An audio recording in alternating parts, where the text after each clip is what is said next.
राजस्थान अपनी आन बान और शान से पहचाना जाता है।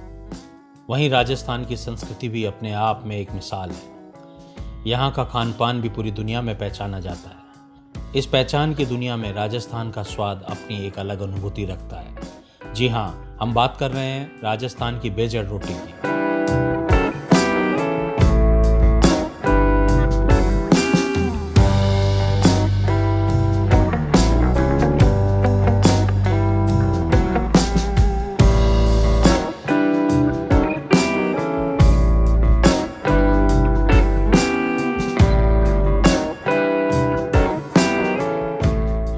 ये बेजड़ की रोटी गेहूं, जौ और चने के मिश्रण से बनाई जाती है। अगर इसे चूल्हे पर बनाया जाए तो इसका स्वाद सर चढ़कर बोलने लगता है।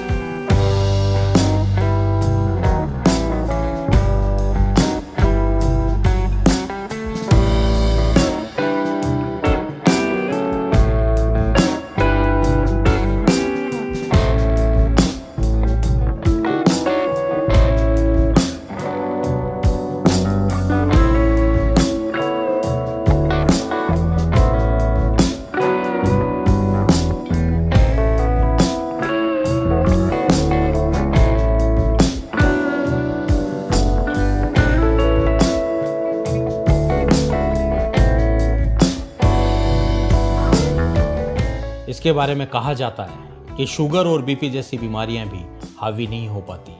और तो और खाटू श्याम में देश के कोने कोने से श्रद्धालु आते हैं और इस यात्रा के दौरान भंडारों में लगे अच्छे पकवानों को छोड़कर बेजड़ की रोटी की कतारों में खड़े होते हैं। दूर दराज से आए श्रद्धालु बेजड़ की रोटी के मुरीद हो जाते हैं और बाबा श्याम के भंडारों की जय जयकार करते हैं।